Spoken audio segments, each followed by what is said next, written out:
Can guns make you a kinder, more loving, more compassionate person?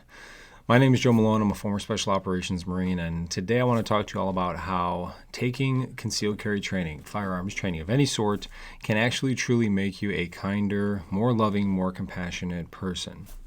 Now, let me preface this video by just saying this.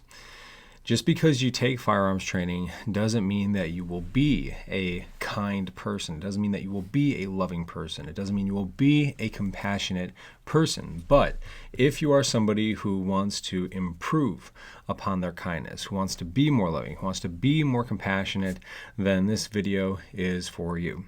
So we need to take a step back and ask ourselves, first and foremost, how is this scientifically true? And that is always the greatest way to start whenever we are trying to uncover truth in anything in life, in my opinion. So let's take a quick look at this and dive down into why firearms training can make you a kinder and more compassionate person. My fucked lighting. Let's go ahead and dive right in. So here we have the human brain and the spinal column. Cerebellum, which is the base portion of the brain, responsible for primitive functions. We have the limbic center of the brain, which is responsible for emotion, and then all right, once again, now as I was saying, here we have the cerebellum, responsible for primitive portions of our brain. Here we have the emotional center, which is the limbic system, and outside of that we have the cerebral cortex, which is responsible for what? Our logical thinking. And our brain's number one priority is survival. Our brains are designed to survive, not thrive. And so as we take in information from our external environment, like for example, some person in the news who just stabbed and killed somebody, we see that information and it comes into our senses, goes down through the spinal cord, past the cerebral portion of our brain, or the cerebellum, into what? The emotional center of the brain first and foremost. Once it enters that emotional part of the brain, it's going to say, hey, is this something I should be worried about, or is this something that I should not be worried about? Plain and simple. When it's something to be worried about, it activates that cerebellum, that primitive portion of our brain, and it starts to initiate survival-based guidance functions. And so, for example, it raises adrenaline, cortisol, epinephrine, a bunch of other things, and go through the roof in terms of hormonal disposition, which puts us in a fight or fear-based response, a fear, fight, or flight type of situation physiologically. Now, the biggest reason as to why our brain says, hey, this is something to be worried about, is because of what? Survival, and survival is directly correlated to your ability to protect yourself. If you have the ability to protect yourself, it's going to say, not a big deal. This will actually decrease the adrenaline and the cortisol and allow the logical portion of your brain to still thrive and function, because multiple parts of your brain cannot function at the same time in equal proportion. It's just like any sort of energy conservation or energy distribution within the world, that if you only have a fixed amount of energy for said thing, you can't just split it up into multiple 100%. That's not how it works. But when we have the ability to defend ourselves against potential violence, then our brain allows us the ability to remain logical, to think clearly in stressful, low stress, high stress situations, regardless of what it is. Depends upon the level of your training. And so if we by nature are being conditioned to read the news and see all this negative information all the time, and our brain is constantly firing off saying what? Humans are responsible for everything bad, then when we go out into town or meet new people or try to do new things, our brain at the primitive level is going to be firing off saying, hey, these people, this thing right here is what I associate what? Threats to. And so, therefore, it elevates that cortisol, the adrenaline, the epinephrine, and things like that. So you have less of an ability to what? Be open-minded, open-hearted, and think more clearly whenever you're in these types of situations. So with that being said, how can we apply this to daily life? Well, again, our brain's number one priority is survival. And it knows at the unconscious primitive level whether or not you have the ability to truly defend yourself in an influx or variety of situations. If you do have the means and the ability to actually defend yourself against some sort of crazed lunatic, for example, or even just handle yourself. Like, let's say you practice Krav Maga or kickboxing, or Brazilian Jiu-Jitsu is the big thing these days.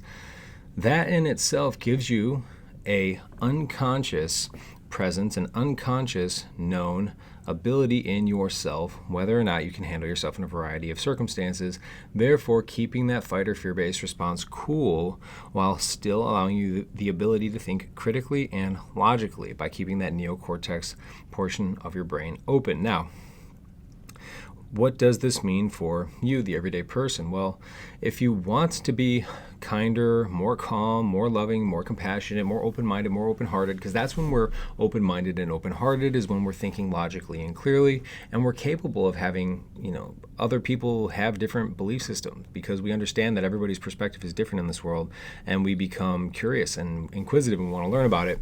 Then starting at a place like concealed carry is the perfect spot for you, no matter what your experience level is, no matter what your fear level is. This is so important to understand, because it's not even a basic beginner's course. It's like a below beginner's course. It's the greatest place for you to start to feel out whether or not this thing could be for you. Now, I caution you that there are a lot of trainers out there who do good. There's a lot of trainers out there who do bad. I would say there's probably more bad trainers than good trainers. And I don't say that to unjustly bash on people. I just say that they don't know. Like, they don't understand the science behind teaching somebody the 4 phases of learning, how to program the subconscious mind. They don't have a lot of experience to begin with when it comes to handling firearms. And so be very cautious about who it is that you seek this training and guidance from, because they could actually send you spiraling into the other direction. It's actually why I started selling firearms, is because I got so sick and tired of going to gun stores, dealing with these asshole douchebag people who were talking to me like I didn't know what I was doing, like I was bothering them by being there. And yet here I am, a recently discharged special operations Marine with 7 deployments, looking at these guys like, what is your deal? So be cautious about where you get this training from, who you talk to, and if you have questions, reach out to me. I'd be more than happy to help you out. Go to joemalonetraining.com, shoot me an email, ask me a question.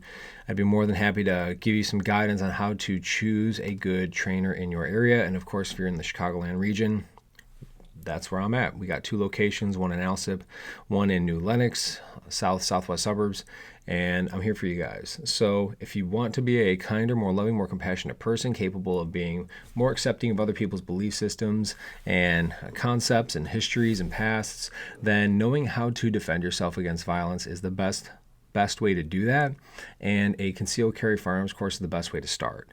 Not only will it give you really below basic information so that you can very easily crawl and integrate yourself into that learning process, but it gives you the ability to carry a weapon with you if you feel comfortable and confident enough in doing so. And if you say, well, I don't know if I'd be comfortable and confident in doing that, then this is where I really encourage you guys to reach out to me to take training, because the Lethality University, our in-person training group, is absolutely phenomenal.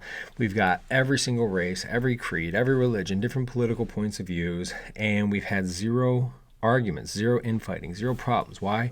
Well, because 1, we're all there for the same common cause and purpose, and that's just to learn how to be better, learn how to protect ourselves and our loved ones and our families. But ultimately, I also won't put up with that stuff. So I highly encourage you, if you want to be a part of a group of people who are positive and forthcoming and unified underneath this common cause of safety for not just us or our loved ones, our children, but for really the community and for this country, then I encourage you to reach out. Lethality University, you can go to joemalonetraining.com and register for it there, or you can reach out in person.